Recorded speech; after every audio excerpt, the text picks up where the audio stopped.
So we are going to get started with our little nature preserve story. So last week, did it log you in? Yeah? Cool. So, it's fabulous to log you in, but I haven't added you to my HMA, so you probably have nothing there. So you hold on when I'll add a story to your thing. So anyways, last week we talked about just our own, what we already know about nature preserves. And we know nature is, the things outside, right? And preserves means to keep safe or to make unharmed. I was thinking this morning, people that are collectors, they preserve stuff. Like if you collect baseball cards, sometimes you put them in those little plastic pouches to keep them safe. Things like that are more examples of preserving. So today we are going to read this short read. It really shouldn't take we'll be able to finish all of this today, and then we're going to talk about main and central idea. But first, let's talk about how this is organized. How is this short read? It is literally these 2 pages. How is it organized? There's a title, and then there's something else that shows us how it's organized. Anyone want to tell me? Mia, nice and loud so our friends at home can hear us? No. It's not. You can look. Without reading it, you should be able to know. Olivia. Exit out and log back in. Someone that actually wants to answer my question. That would be really cool. Dylan. Yeah, it's organized by different sections and subheadings. So we have a title, The Protected Power of Nature Preserves, and then we have 3 separate sections. Can someone please read me the title of one of the sections? Ethan, what is one of the sections?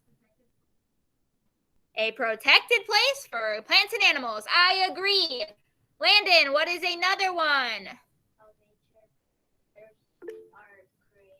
How nature preserves are created. And there is one more section in our subtitles. And Mr. Brighton.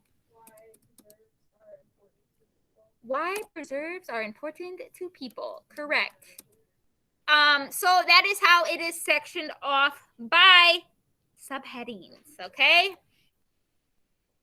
I am trying to add our new friend to our class real quick, and then we will get started reading. My computers have all been hating me today and going really slow. They must know I'm grumpy. Yep.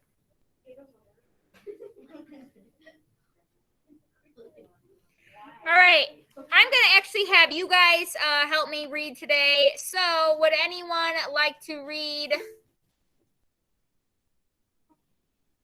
out loud? Angelina, would you like to start us off? Nature preserves. All over the world, humans' actions imperil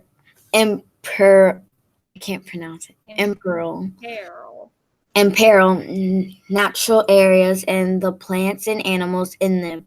As human populations grow, people put the environment at risk by using nature resources such as trees, water, and land. Natural resources. Inland. As people cut trees and built roads, houses, and businesses, natural landscapes disappear. Plants and animals' homes disappear too. However, there's a way to protect endangered species and natural areas. It's called a nature preserve. Okay, so I have 50 questions.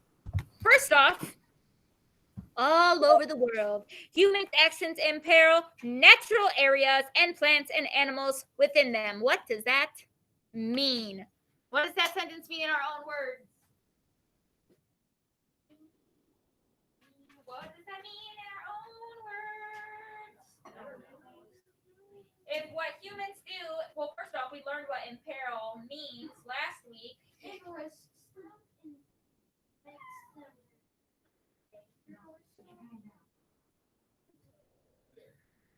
In case you didn't hear Dylan, we humans are putting them at risk. We are putting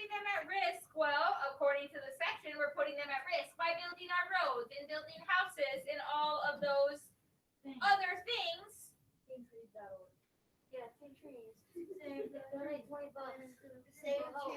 You can hear my voice clap one time.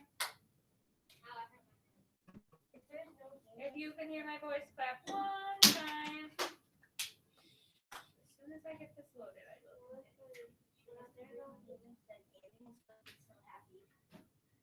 So, we humans are the ones putting the animals in danger. Second question, what are natural resources? It said natural resources such as trees and water and land, but someone described to me what is a natural resource. What does that mean, Abigail? It means something that comes out of the earth. It's right, something that is created naturally from the earth. So obviously we can plant more trees and then nature would grow them, but things like oil and coal, those are natural resources that once they are gone, they are non-renewable resources. Like once they were created naturally, and then once they're gone, they're just gone forever. So things that are created from nature are things that are natural resources because they are created naturally. Like I can't, I'm not just making a tree. I can plant a tree, then it can grow, but I can't just make a real tree out of paper or something. So that is why those are natural resources, and people build houses and cut down trees and build roads and whatever. And that's how we are endangering the environment around us. And was there one other question? But there are ways to protect those endangered species. Endangered species are not just animals like we talked about last week. It can also be plants. And how are we going to protect them? We're going to protect them by nature preserves. So now we're going to read all about nature preserves. Okay, why are there so many hands up? Mia, what do you need? I literally started out class explaining what a preserve was. And Mia, don't you think that that's what we're going to read about? Because we're going to learn about it. A nature preserve, that's how I started class. First off, nature is outdoors. Preserve is when you keep something safe. You keep it from getting ruined. If I want to preserve my wedding gown, this is an example. I preserved my wedding gown. It is in an airtight box. That way it can't ever turn yellow or be fragile or break or anything. It's perfectly preserved.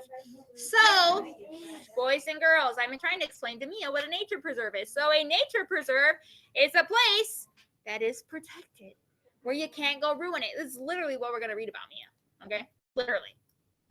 Right in. I have no idea. I don't know. That's not my job. My job is to be a teacher. All right. If you can hear my voice, put your hands on top of your head. This is civics class, except for 3 of you. You need to take it down 6 notches. A protected place for plants and animals. So in paragraph 2 is where we're going to learn what exactly a nature preserve is, okay? So if you don't know, that's okay. That's the whole point of the story, to learn. All right. A nature preserve is sometimes called a reserve or a park. It is a place that is protected from harmful human development. That means if there's a nature preserve or park, Lyndon, look at the screen. If I see your eyeballs covered again, you're going to leave this room. That means if there's a nature preserve, Mrs. Kneifel can't be like, you know what, I want to build my house right there. It is protected from human development, and that's just things that people build, like roads or buildings or houses or I don't know what else people build. Skyscrapers. Plants are free to thrive as they naturally would, and animals are free to roam. Natural features such as rock formations and bodies of water are protected from damage. Within this carefully managed area, plants and animals populations can hold steady or even grow. So lots of times endangered species, if there's an endangered species, they might be, or even endangered plants, scientists, whoever, special people will get that animal or get those plants and take it to the protected place. That way it can grow or the animals can reproduce, and then they'll have a whole bunch. So the protected place means that you can't hurt them there. But there are some stipulations to that, so we're going to read about the little baby stipulations in the next paragraph. All right, someone's hand is up. Whose hand? Corrigan, do you have a question? Or did you not mean to hit that? Okay, now her hand is down. All right. Government or private groups protect nature preserves by limiting or controlling human visitors' actions. Hunting, fishing, hiking, and camping may be allowed in some preserves. In others, these activities are prohibited. So, depending on the nature preserves, depends on what you can do there. Some nature preserves are huge and beautiful, and they have hiking trails, and they have campgrounds, and they have, swimming areas, all this stuff. It is so people can enjoy the nature, but there's still rules within it. Like you can't cut down a tree in a nature preserve. Like that's not allowed. You can't remove an animal from a nature preserve. Other nature preserves, you literally can't even maybe go in, or you can't go in certain parts.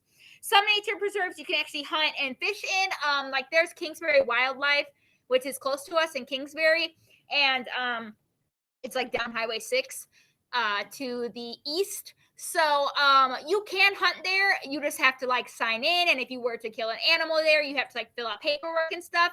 But it's just because they're maintaining the population. They're because it's a wildlife preserve, then they the population was able to grow. But then there are, I guess, Angelina, yeah, but that's a zoo. That's a business. They make money off of that. It's not just a sanctuary for animals, but yeah. Animals in zoos, I guess, are protected. They're not being hunted or killed there. So anyways, depending on the wildlife area preserve, depends on what you can do there. Okay? So, prohibited. Can anyone tell me what prohibited means real quick? If you've ever been to an amusement park, it always says jumping in line is prohibited. Mark, what is a prohibited mean? I guess that was an important part to say. It's not allowed, illegal. Right. So there is, depending on each nature preserve, there are different rules for every single one of them, and things that are prohibited means that they're not allowed, and things will be clearly stated for you. So that is what a nature preserve is. It's a protected place for plants and animals to thrive and live their lives free. Okay, everyone good on that? Yeah. Okay. So now we're going to find out how nature preserves are created. Did one day Mrs. Knife throw a stake in the ground and was protected? No, that's not how it works. So, nature preserves have been established in many different countries, which is good. That means places that have other different environments than us also have nature preserves. We're not the only place.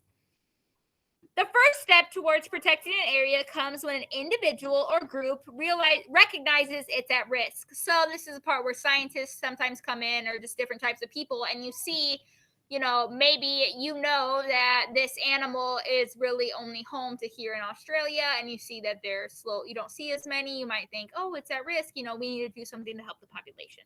So the first thing is someone has to notice, hey, this part, these animals, these plants need some help. These people worked to purchase the land or to convince the landowners or the government to protect it. One way in which the U.S. government can protect a natural area is by making it a national park. So people can buy the land, you can write letters to the government, talk to the government, try to get them to protect it, or it can become a national park. So now we're going to read about a national park that some of you might have been to. It's huge, it's beautiful. I would love to go someday. I have not been currently. So paragraph 5. Yellowstone National Park, formed in 1872, was the first nature preserve created as a U.S. national park. So this was a nature preserve, and they made it into a park so people could visit and tourism and all that stuff. Yellowstone includes land that is part of the states of Idaho, Montana, and Wyoming. It is home to bison, wolves, and other species that need protection. It is also home to natural features such as hot springs. The U.S. government protects Yellowstone's plants, animals, and habitats from human destruction. So Yellowstone is in 3 states. That's how large it is. And things are protected there. You can't just go kill the bison in Yellowstone. That's not allowed. Bryden. I always knew that Yellowstone was huge. Not that huge. Yeah, it's in 3 different parts. Matthew. Did you know Yellowstone has a... I was gonna say. I think I have heard that. It's Yellowstone. There's a bigger part. If it erupts every 50,000 years, if it does anything within 80 or 60 something miles, it's gonna be evaporated. Yeah. Well, hopefully it doesn't go off. Ethan. Again, my grandson, I did not know it was that It's a couple thousand miles. Yeah, it's really big. So if you go to Idaho, you could see it, or if you go to Montana, or if you go to Wyoming. So, anyways, that is a really, like, most people in the United States have at least heard the word Yellowstone, like, National Park, even if you haven't been there. Well, now you have, okay? So, most people in the United States have at least heard of it, even if they haven't been there. It's something super popular, and people travel from all over to see it. But it is a place where animals and stuff are protected. So, why preserves are important to people? Okay, so we know why they're important to plants and animals, right? Because they're thriving there. They get to live their lives. Life is good in the nature preserve. But what does it do to help us? The humans. Okay, what does it do to help us, the humans? I'm not asking the question. That's just what the title of the thing is. Okay, so put your hands down. Nature preserves provide important benefits for people as well as for plants and animals that live there. It preserves trees, produce oxygen for us to breathe. Wetlands help control floods by sorting water. They strain out pollutants that contaminate human water systems too. Nature preserves also provide scientific and recreational opportunities. That means, like, people can study there, researchers, scientists. In Costa Rica, the don't know what that word is. Cloud Forest Reserve draws scientists to study its incredibly varied plant and animal life. The reserve also brings tourists from all directions. People visit the forest to hike its trail, glide through the treetops on zip lines, and visit more than 500 species of animals. Other preserves provide quieter pleasures. A city preserve might offer a chance to escape car horns and sidewalks for bird songs and dirt paths. So there are nature preserves all over the place, and they don't all have to be giant like Yellowstone National Park. A wetland is a place where it's like a swampy area, and the lands are always wet, and then there's sometimes sand in there, and that just helps filter water and stuff. Wetlands, there's a lot of wetlands in Florida, like the Everglades, and it's where like alligators and stuff live like that. Sorry, someone asked a question on here. So anyways, not all national parks are giant like Yellowstone. Some of them are really small. Sometimes in a city, like a major city, there might be a tiny little nature preserve where you could just walk through. It's a place where there's actual trees growing and some nature and stuff inside, like a concrete jungle like Chicago and stuff. So not all nature preserves are ginormous. Some are made simply to just have some, have some nice quiet time, some nice nature time in cities. Like I said, there's one not too far from us in Kingsbury, and yeah. Landon, what's your question, sir?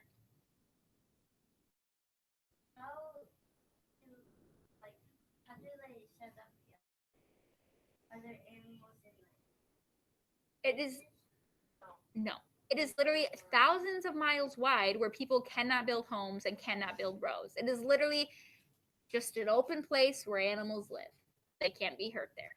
Okay, but people can, there's probably there's obviously trails where people can visit and stuff, but the animals are free to roam. The plants are free to grow. No one's going in there and trimming bushes. No one's going in there and cutting limbs. There's no power lines going through it. It's just a safe place for animals. Okay, it's not like a zoo. Nature preserves are not like zoos. Okay, they are free growing, free roaming. Landon.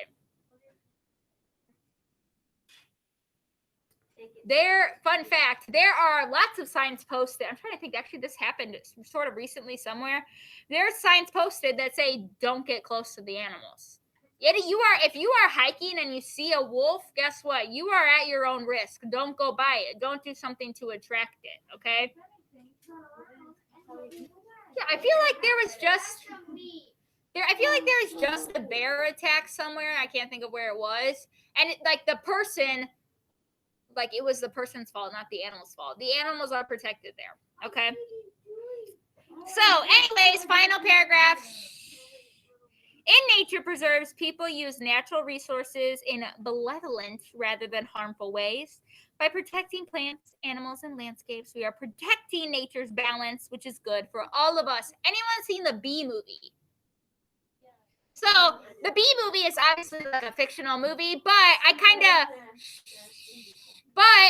just put it into thought, the bees stopped doing their job, which created, no more trees, no more plants, and it totally threw off nature. So it's important to have things like nature preserves because that keeps, the food chain growing. And it's important to have all those plants growing because plants have A lot of medicines are made out of plants. So we want to have those nature preserves. We don't want things to go extinct because that is how the balance of nature gets all messed up. Obviously, the Bee Movie is a movie, but we want to keep things as natural as possible, right? Nod your head.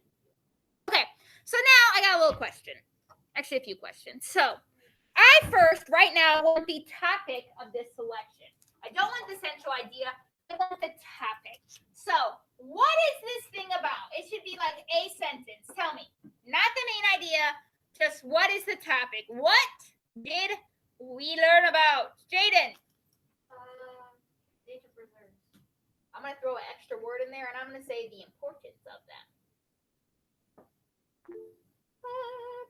Nature preserves. Okay, so if someone was like, "Hey, what was the protective power of nature preserves? What was the main topic? What was it about?" You'd be like, "Oh, it's about the importance of nature preserves." Boom. But then they're like, "Oh, okay, it was about nature preserves. Can you tell me more?" So then this is where we would need a central or a main idea. Okay, this is where we would need to come into play what it was mainly about. Remember, main or central ideas are the highlighted main key points. I don't need to know every little detail because the whole point of a central or a main idea is so we can shrink it down and tell someone fast, right? Because we don't have time to always be reading this story. So, even though it took us like 10 minutes. But, so what could we say based off of our topic, the importance of nature preserves?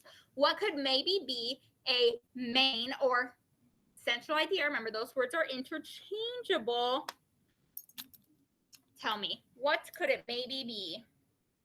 Bryden. The importance of nature preserves. No, that's our topic. We want the central idea. I'm going to start it off with nature preserves blank. What can we say about nature preserves, Mia?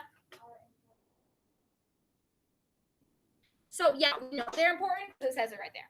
Okay, so I don't want to say nature preserves are important because I already said that as my topic. I want to say something about nature preserves. Hey, maybe we should tell someone what a nature preserve is. Don't you think that would be a good key idea? Dylan. They're natural. The central idea is how nature preserves helps animals.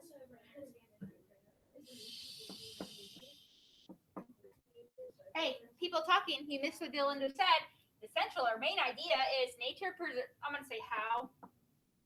Nature preserves help protect plants and animals. Period. That is a good sentence. Oh wait. Before I say plants and animals, from what? What the heck are we protecting them from? Humans from endangered species. Did I call on you? Connor, did I call on you? What are you doing on your computer also? Because you've been staring at that thing real intensely, and I'm pretty sure you're not looking at that book so intense. Matthew.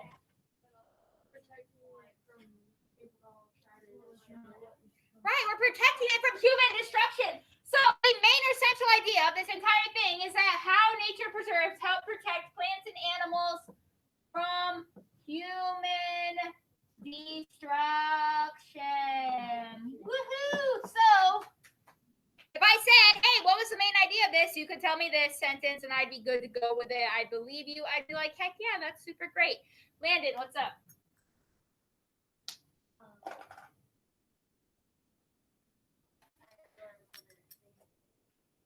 I'm satisfied with this. This would be an okay answer. Okay, you could add more details. You could talk about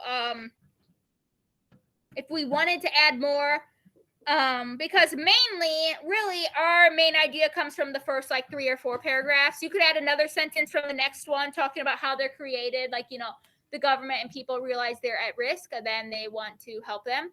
Then you could add another one at the end saying nature preserves help people and scientists as well, not just the plants and animals. So you could add about 2 more sentences to that if you felt the need. Okay?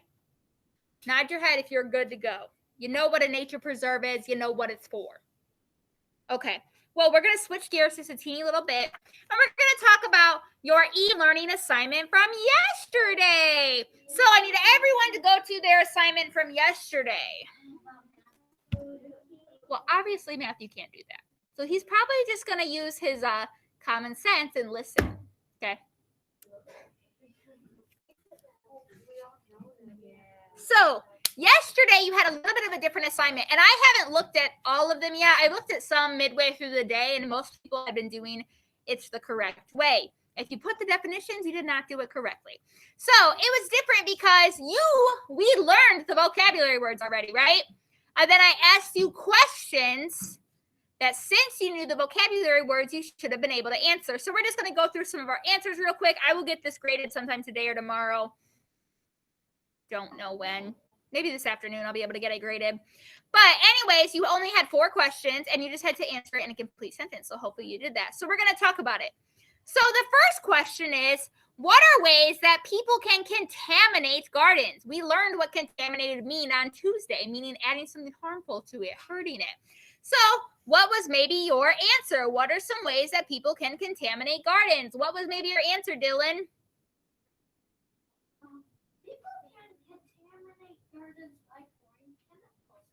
Right, if you poured chemicals into it, that'd be bad. What's another way they can be contaminated?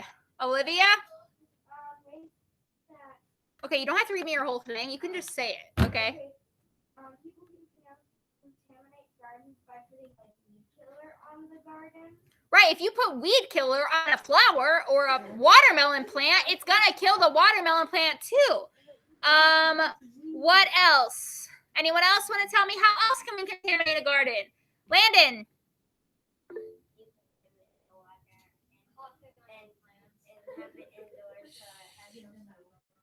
Okay, so that wouldn't be necessarily contaminating it. That'd be just not giving it what it needs by not having some. Connor, would you like to finish class in the office? Okay, well then let's have our voice off unless I call on you.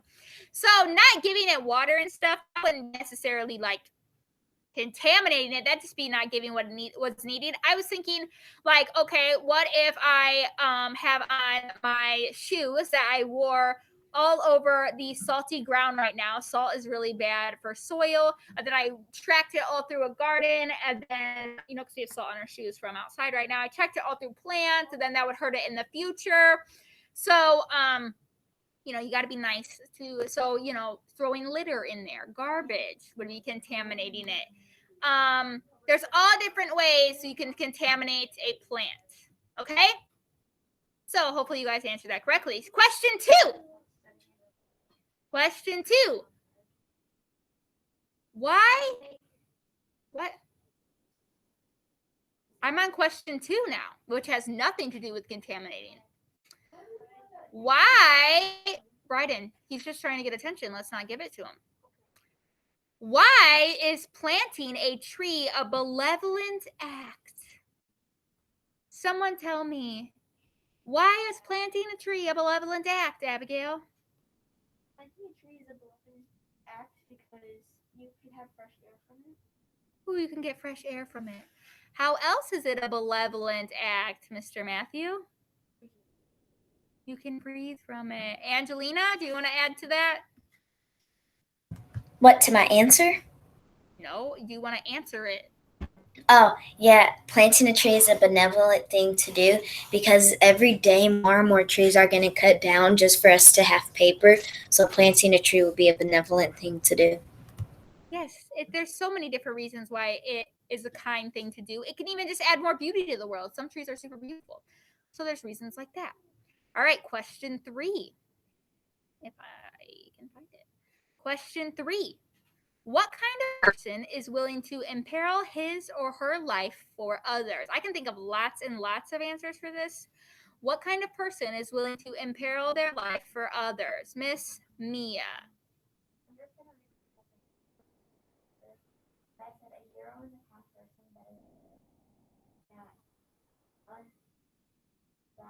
Willing to imperil their life for others. Heroes include firemen, police officers, army men, or women. Okay, so anyone that's in the military service, I would definitely say that they're impale people. They would imperil their lives. Definitely firemen and policemen. Those are some good ones. Does anyone have another person that they were? There's a few. There's one other important one that someone said in my class. Dylan.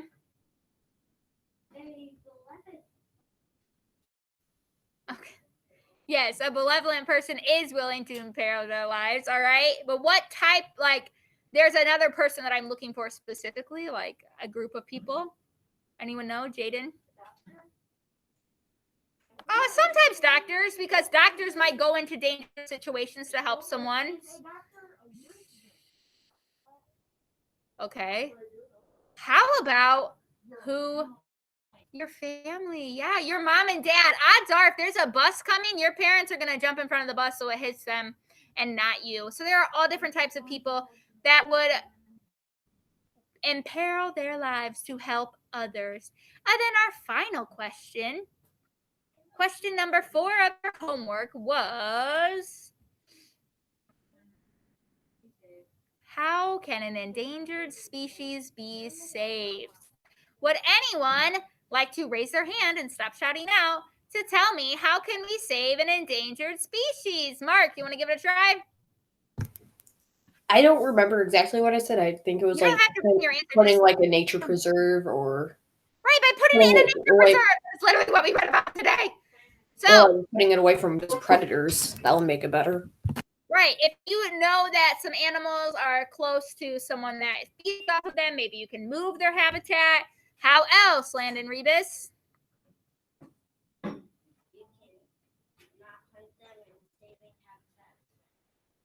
Yeah, so endangered species, so we're not talking about all species because lots of species need hunted, otherwise they'd be overpopulated. But endangered species are normally illegal to hunt, but then people, go against the law and hunt them anyways because they have like elephants have like ivory tusks and stuff like that. So by not hunting them, that would be important. By not killing their habitat, koalas, they only eat from the eucalyptus tree. And I don't know if they're still endangered anymore, but for a while they were really endangered because all the eucalyptus trees were gone. And then, or were dying out. Some of the koalas were dying out because they didn't have enough food. So not destroying their habitat, not hunting them, putting them in nature preserves if they need to be, are all ways we can keep animals, we can save endangered animals. Does anyone have any questions over your homework assignment from yesterday? Mia? On one of my answers, I was trying to type is, but instead I put us. But if I edit the answer, then it would say that it was. That's okay. I'll know. You just told me. All right. So does anyone have any questions about what we did today? Tomorrow, we're going to do something with our nature preserve story. We do not have a quiz over it, though. We're just going to do some stuff with it. So there's no quiz tomorrow. We're just going to answer questions about the story using radar and things of that nature. We still have about a few more minutes in class, which you know what that means? That is time for you to AR read. You know why? Because you need all your AR points in 3 weeks. That is not a lot, or maybe it's 4 weeks. Regardless, it is not that much time. So if you are at home, you are free to leave me AR read. If you are here in class, get out of the book and read it. Bye. What's up?